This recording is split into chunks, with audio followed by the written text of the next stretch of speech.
श्री शिवाय नमस्तुभ्यम हर हर महादेव जय महाकाल। कैसे हैं आप सभी लोग। देखिए आप सभी को पता है कल है सोमवार का दिन और इस बार पड़ रही है सोमवार की महाअष्टमी का दिन। पूज्य गुरुजी ने कहा ये सोमवार की अष्टमी जो साल में सिर्फ 2 या 3 ही पड़ती है, इस साल 2024 में 3 सोमवार की अष्टमी पड़ी थी, एक मार्च में, एक सावन में और एक अभी दिसंबर में, जो कि साल की सबसे आखिरी सोमवार की अष्टमी है। माँ शिव और पार्वती के मिलन का ये जो दिन होता है, इतना पवित्र दिन होता है जिस दिन आपके मनोवांछित फल की कामना पूरी होती है। पति पत्नी के बीच में अगर किसी भी तरीके का कोई क्लेश है, लड़ाई झगड़े होते हैं, तलाक तक बात पहुंच चुकी है, प्रेम बिल्कुल खत्म हो चुका है, तो उन लोगों के लिए, साथ ही साथ अगर आपके घर में धन को लेकर के समस्याएं, पैसा कहीं से नहीं आ रहा है, व्यापार दुकान सब कुछ ठप हुआ चल रहा है, कर्ज में जीवन बीत रहा है, एक छोटा सा उपाय, कच्चा सूत और एक बेलपत्र का उपाय आप सभी लोगों को जरूर करना है। पूज्य गुरुजी की कथा से सुन करके और समझ करके पूरे उपाय को बड़े ही आसान भाषा में आपको बताऊंगा, परंतु उससे पहले आप सबसे एक छोटी सी प्रार्थना, जो लोग पहली बार आए हैं चैनल को सब्सक्राइब जरूर कीजिएगा, वीडियो को लाइक करके देव आदिदेव महादेव का कोई सा भी प्यारा नाम कमेंट बॉक्स में लिखना मत भूलिएगा। इस पूरे वीडियो में हम 3 महा उपायों के बारे में बात करेंगे जो कि आपकी अलग अलग कामना पूर्ति के लिए सिद्ध होंगे, तो ध्यान से सुनना और समझने की कोशिश करना। सबसे पहले बात करते हैं पहले वाले उपाय की। देखिए जो पहला वाला उपाय है यह आपको कच्चा सूत और एक बेलपत्र से करना है। किन व्यक्तियों को करना है? देखिए काफी बार ऐसे लोगों की समस्याएं आती है, कमेंट बॉक्स में भी बहुत लोग बोलते हैं कि पति पत्नी के बीच में संबंध अच्छे नहीं हैं, है ना। छोटी छोटी सी बातों पर अगर उन दोनों के बीच में लड़ाई झगड़े क्लेश हो जाते हैं, भाई नॉर्मल जो लड़ाई झगड़े चलते हैं वो बात एक अलग है, छोटा मोटा गुरुदेव खुद कहते हैं कि खटपट होती रहनी चाहिए, घर में 4 बर्तन होते हैं तो खटपट तो होती है, लेकिन अगर वो क्लेश इस तरीके की हो जाए कि दोनों का एक दूसरे के साथ में रहना मुश्किल पड़ जाए, दोनों के बीच का प्रेम खत्म होने लगे, है ना, दोनों का जो व्यवहार है वो एक दूसरे के प्रति बदलने लगे, या फिर इतना हद तक की लड़ाई झगड़ा चला जाए कि बात तलाक तक पहुंच जाए, तो पूज्य गुरुजी ने कहा जो सोमवार की अष्टमी पड़े, पति या पत्नी दोनों में से कोई एक भी अगर इस उपाय को कर लेता है तो उसका समस्त जितना भी लड़ाई झगड़ा होता है हमेशा के लिए खत्म होता है, दोनों के बीच में अथाह प्रेम की अनुभूति होती है। ये शिव और पार्वती के मिलन का दिन है। महाराज गुरुदेव ने कहा आप दोनों के बीच में संबंध अच्छे होने लगेंगे। केवल और केवल एक बेलपत्र आपको लेनी है और साथ ही साथ कच्चा सूत लेना है। कच्चा सूत इस तरीके का आपको मिल जाएगा 5 रुपए का मात्र, मैंने खुद ने भी किया था, 5 रुपए का मात्र आपको लेना है। ठीक है, बहुत सारे उपाय होते हैं कच्चे सूत से, और 1 लोटा शुद्ध जल अपने घर का तांबे के कलश में। ठीक है, केवल ये चीजें चाहिए और महादेव के मंदिर में जाना है, शिवलिंग के पास में। घर पर नहीं कर सकते हैं, जो भी आपके आसपास में मंदिर हो, चाहे सुबह चाहे शाम चाहे दिन में चाहे रात में, कभी भी चले जाना। हो सके तो आपके साथ में अगर कोई एक जना चला जाए तो बहुत अच्छा होगा। अब आप यहां पर पहुंच करके शिवलिंग के पीछे की तरफ खड़े होना, जिससे आपका मुख उत्तर दिशा की तरफ में हो जाएगा। यहां पहुंचने के पश्चात सबसे पहले आपको 1 लोटा शुद्ध जल जो आप लेकर के आए हो, दोनों हाथों में लेकर के अपना नाम और गोत्र बोलकर भोलेनाथ की शिवलिंग पर संपूर्ण जल आते ही समर्पित करना है। किनके नाम से? शिव और शक्ति के नाम से, है ना। दोनों का नाम सम्मिलित रूप से लेना है, शिव शक्ति के नाम से आपको 1 लोटा शुद्ध जल पहले समर्पित करना। जब ये जल समर्पित हो जाए, भोले बाबा को ढोक दे करके सम्मुख में जो नंदी बाबा बैठे रहते हैं ना, वो नंदी बाबा के पास में जाना है और नंदी बाबा के पीछे की तरफ खड़े होकर या बैठकर, है ना, आपको इस तरीके से हाथ जोड़ना है। ठीक है, हाथ जोड़ लोगे। हाथ जोड़ने के पश्चात जो आपके पास में यहां पर एक बेलपत्र आपने लिया है, इस एक बेलपत्र को, ये जुड़े हुए जो दोनों हाथ हैं, इनके बीच में आपको रखना है। कहां पर? इस तरीके से, है ना। डंडी का जो भाग रहेगा आपकी दोनों हथेलियों के बीच में रहेगा। ये जो बेलपत्र है ये आपके दोनों हथेलियों के बीच में रहेगा। इस तरीके से बेलपत्र को रखना, और जो कच्चा सूत आपने लिया है ना, उस कच्चे सूत को जो भी आपके साथ में आया हुआ है उसको बोलना कि वो आपके इस दोनों हाथों पर से ऐसे करके, है ना, इधर से घुमा करके और ऐसे करके आपका कितनी बार लपेटना है? 7 बार आपको उस कच्चे सूत को इस तरीके से लपेटना है। लपेट लोगे। 7 बार लपेटने के पश्चात अपना नाम और गोत्र बोल करके, कामना कह करके कि हम दोनों पति पत्नी के बीच में लड़ाई झगड़े क्लेश बहुत ज्यादा होते हैं, दूसरे में प्रेम नहीं है, बहुत ज्यादा दुख में कष्ट में जीवन बीत रहा है, एक दूसरे के साथ रहना मुश्किल पड़ रहा है, हमारे रिश्ते को सुधारिए और जो भी क्लेश हैं उनको दूर करके प्रेम रस की धार बहाइए। बस कामना करनी है और कामना करके आपको इस सूत को इसमें से बाहर निकालना है और एक बेलपत्र को निकालना है। यही दोनों चीजें आपको शिवलिंग पर समर्पित करनी है। लेकिन करना कैसे? ध्यान से सुनिएगा। सबसे पहले जो कच्चा सूत आपने लिपटा हुआ, 7 बार लिपटा हुआ कच्चा सूत है ना, वो केवल 2 जगह पर समर्पित होता है। अगर सम्मुख में यहां पर मैया पार्वती जी जो बैठी रहती हैं, अगर उनके हाथ इस तरीके से जुड़े हुए हैं, है ना, तो उन हाथों में आपको उस कच्चे सूत को ऐसा का ऐसा ही पहना देना है अपनी कामना कह करके। और अगर कोई ऐसे शिवलिंग के पास में गए हो जहां पर केवल शिवलिंग विराजमान है, तो ये जो कटी भाग है, इस कटी भाग में ऐसे ऊपर से आपको ऐसे करके पहनाना है और इस कटी भाग के चारों तरफ यहां पर आपको पहना देना है। ये माता रानी का हस्तकमल होता है।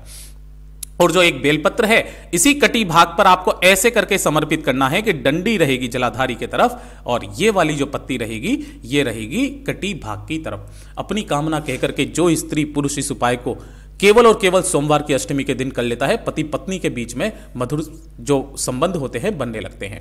बहुत अद्भुत और अचूक उपाय है, जरूर कीजिएगा। बात करते हैं दूसरे वाले उपाय की।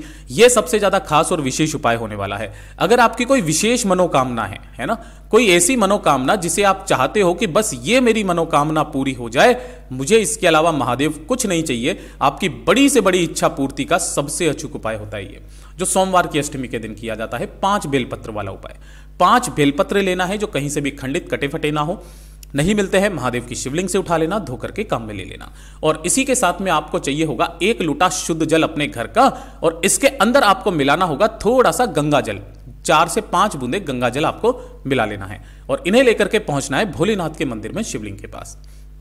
यहां पहुंचना सुबह शाम कभी भी, सोमवार की अष्टमी के दिन यानी कि सोमवार के दिन उत्तर दिशा नॉर्थ डायरेक्शन की तरफ में मुख करके आपको खड़े हो जाना है। खड़े हो जाने के पश्चात सबसे पहले 1 लोटा शुद्ध जल दोनों हाथों में लेकर के श्री शिवाय नमस्तुभ्यम मंत्र का स्मरण करते हुए शिव शक्ति के नाम से, किनका स्मरण करना है? शिव और शक्ति का स्मरण करना है। इस चीज का ध्यान रखना। संपूर्ण जल पहले समर्पित कर देना और समर्पित कर देने के पश्चात जो आपने 5 बेलपत्र लिए हैं, एक एक करके महादेव की शिवलिंग पर इस तरीके से समर्पित करना कि सभी की जो डंडियां रहे वो अलग अलग दिशा में रहे। जैसा मैं आपको चित्र से समझाने की कोशिश कर रहा हूं, ऐसे करके सभी की डंडियां अलग अलग दिशा में रहे। अपना दाहिना हाथ इन्हीं बेलपत्रियों के ऊपर रख करके अपने हृदय की बात, अपनी मनोकामना बोलकर जो व्यक्ति सोमवार की अष्टमी के दिन आ जाता है उसकी बड़ी से बड़ी कामनाएं पूरी जरूर होती है। पूज्य गुरु जी का बहुत अद्भुत और अचूक उपाय है, जरूर कीजिएगा। और अब बात करते हैं आज के इस वीडियो का सबसे अचूक उपाय, जो कि आप सभी लोगों के लिए होगा तीसरे नंबर का उपाय। किन व्यक्तियों को करना है यह तीसरे नंबर का उपाय, यह चीज ध्यान से सुनिएगा। काफी बार हमारे घरों में ऐसी समस्या आती है कि हमारे चेहरे पर दाग धब्बे बहुत ज्यादा हो जाते हैं। चेहरे पर क्या हो जाते हैं? दाग बहुत ज्यादा हो जाते हैं, कील मुहासे हो जाते हैं, है ना, कील मुहासे हो जाते हैं, या फिर काले दाग धब्बे पड़ना, कील मुहासे होना, सफेद दाग धब्बे पड़ना, चमड़ी का निकलना, है ना, यानी कि जिससे आपके शरीर की सुंदरता को दाग लगे। अगर इस तरीके की समस्या आपके जीवन में चलती हुई आ रही है तो सोमवार की अष्टमी का सुंदर बनने वाला उपाय आप सभी लोगों को जरूर करना है। करना क्या है? ज्यादा कुछ नहीं, केवल और केवल आपको 1 बेलपत्र लेना है जो कहीं से भी खंडित कटा फिटा ना हो। साथ ही साथ आपको थोड़ा सा लेना है लाल चंदन और थोड़ा सा ही लेना होगा आपको पीला चंदन। दोनों तरीके का चंदन आपको चाहिए, ठीक है। और 1 लोटा शुद्ध जल लेना अपने घर का तांबे के कलश में। इन्हें लेकर भोले बाबा के मंदिर में पहुंचना, शिवलिंग के पास उत्तर दिशा नॉर्थ डायरेक्शन की तरफ में मुख करके खड़े हो जाना। यहां पहुंच करके सबसे पहले तो आपको करना क्या है? जो पूजा पाठ अर्चना करनी है वो करना। जो 1 बेलपत्र लिया है, इसकी बीच वाली जो ये पत्ती है उसके चिकने हिस्से की तरफ आपको पूरे पर यहां पर क्या करना है? लाल चंदन लगाना है, ठीक है। और जो पीला चंदन लिया है, नीचे की दोनों पत्तियों पर आपको पूरे पर इस तरीके से क्या कर देना है? दोनों पर पीला चंदन लगा देना है, ठीक है। अब इसे उठा करके आपको अपनी कामना कहते हुए माता अशोक सुंदरी के स्थान पर कैसे समर्पित करना है? उल्टा, जिधर चंदन लगाया वो चंदन वाला हिस्सा नीचे की तरफ होना चाहिए। बेलपत्र की डंडी जलाधारी की तरफ, बीच वाली पत्ती का मुख शिवलिंग की तरफ। फिर उसके बाद में जो 1 लोटा शुद्ध जल आपने लिया है, दोनों हाथों में लेकर के श्री शिवाय नमस्तुभ्यम मंत्र का स्मरण करते हुए शिवलिंग पर समर्पित करते चले जाना धीरे धीरे करके। जब यह जल समर्पित हो जाएगा तो शिवलिंग से बह करके बेलपत्र से स्पर्श करता हुआ नीचे गिरेगा। जितना जल रोक सको आप उस जल को रोकना और इस जल को कामना करके अपने घर पर लेकर के चले जाना। और इसी जल को आपको उन स्थानों पर लगाना है जहां पर भी आपके समस्या हो रही है। गुरुदेव ने कहा 3 दिन लगा करके देख लेना, इसके अंदर थोड़ा सा गंगा जल मिला लेना और फिर उसके बाद में देखना कितना असर करता है। पूज्य गुरु जी का बहुत अद्भुत और अचूक उपाय है, जरूर कीजिएगा। और अब बात करते हैं आज के इस वीडियो का सबसे आखिरी, सबसे अंतिम उपाय, चौथा उपाय। किन लोगों के लिए करना है?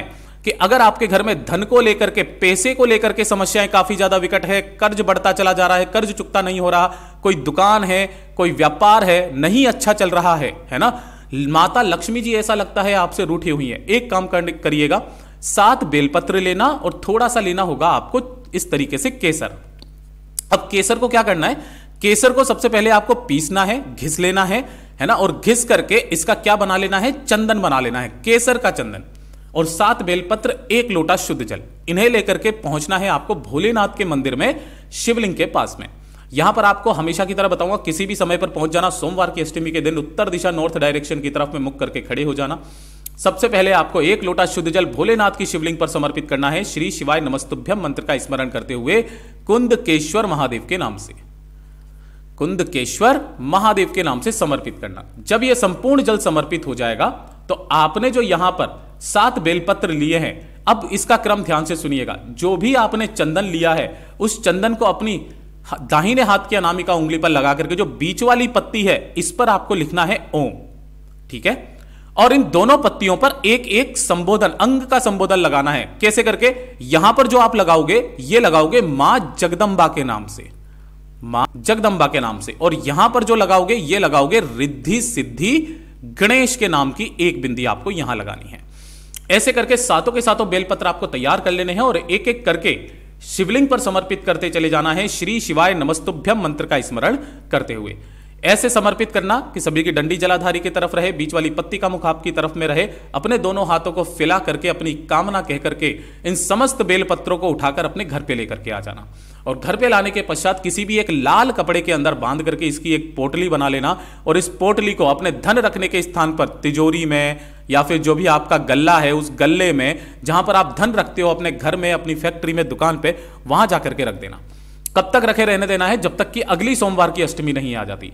जब अगली सोमवार की अष्टमी आएगी इसे उठा करके किसी भी बहते हुए नदी, तालाब, सरोवर में प्रवाहित कर देना या फिर किसी भी बेलपत्र पेड़ के नीचे डाल देना। और दूसरा, आपको इसी तरीके से उसी दिन जब भी अगली सोमवार की अष्टमी आएगी इसी तरीके से नए कपड़े के अंदर आपको 7 बेलपत्र रख देने हैं। फिर देखिएगा आपके घर में कितनी धन की आवक होती है। पूज्य गुरु जी के सभी उपाय बहुत ही ज्यादा खास और अद्भुत है, जरूर कीजिएगा। वीडियो पसंद आए तो लाइक जरूर करना, चैनल को सब्सक्राइब जरूर कीजिएगा। मैं आपसे मिलता हूं अगले वीडियो में, तब तक के लिए ओम नमः शिवाय, हर हर महादेव, जय महाकाल।